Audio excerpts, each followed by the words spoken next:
Dobrodošli u današnji video. Danas ću vam predstaviti koje voće i povrće trebate jesti sa korom. Vratite nož polako u fioku. Konzumacija kore, voća i povrća može itekako da poveća dozu vitamina, da nas zaštiti od raka i da uveća energetski nivo. Evo šta od namirnica treba jesti neoljušteno. Prvi na listi našao se kivi. Dlačice na kori kivija su odličan antioksidans i nutricionisti veruju da imaju supstance koje štite od raka, upala i od alergija. Kora kivija sadrži 3 puta više antioksidanasa od ploda, a štiti vas i od stafilokoka i Escherichia coli, rekao je dr. Marilyn Quenlin, bivši predsjednik Foruma za hranu i zdravlje u Britanskom kraljevskom udruženju za medicinu. Ako vam je kora kivija suviše tvrda, pokušajte da nađete zlatni kivi jer je žuta opna slađa i ima mnogo manje dlačica. Druga opcija je svakako da u blenderu izmiksujete ceo kivi.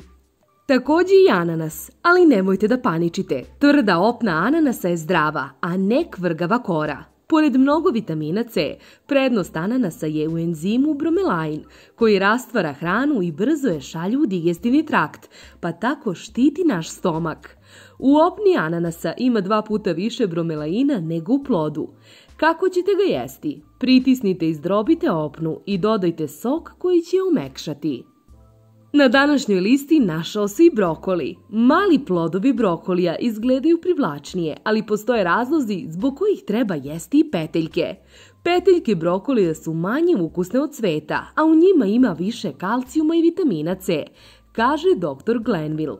U njima ima i mnogo vlakana, pa ćete duže biti siti. Kako ga jesti?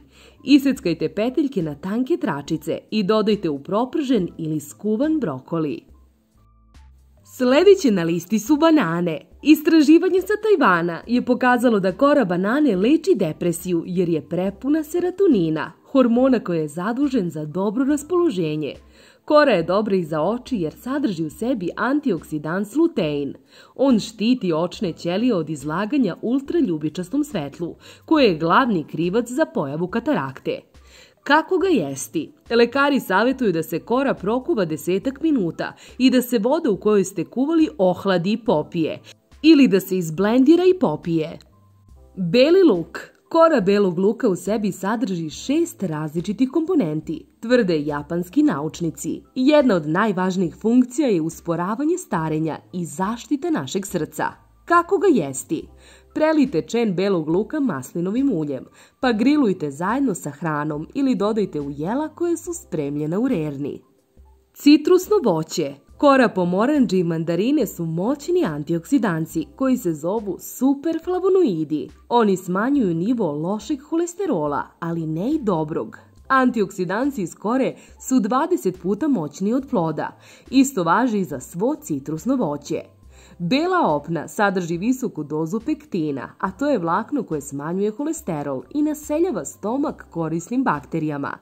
Kako ga jesti? Dodajte koru u kolače i mafine ili ubacite celu pomorandžu u sokovnik.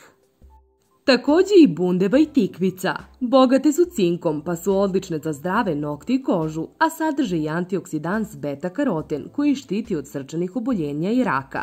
Nemojte da bacate semenke jer su prepune omega-6 esencijalnih masnih kiselina koje održavaju vaš mozak zdravim.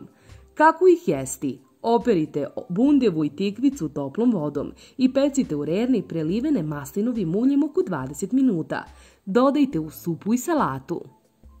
I za sam kraj, krompir. Većina ljudi zna da je kora krompira zdrava, ali malo njih znaju i zašto. Kora krompira veličine pesnice obezbeđuje polovinu magnezijuma, gvožđa, cinka i vitamina C, koji su vašem organizmu potrebni u toku dana. Krompir ima više vitamina C od pomorandže, pa je odlično štiti od prehlada, kaže dr. Grenville. Kako ga jesti? Pecite ga ucelo prelivenog maslinovim uljem ili skuvajte i napravite pire ne ljušteći koru.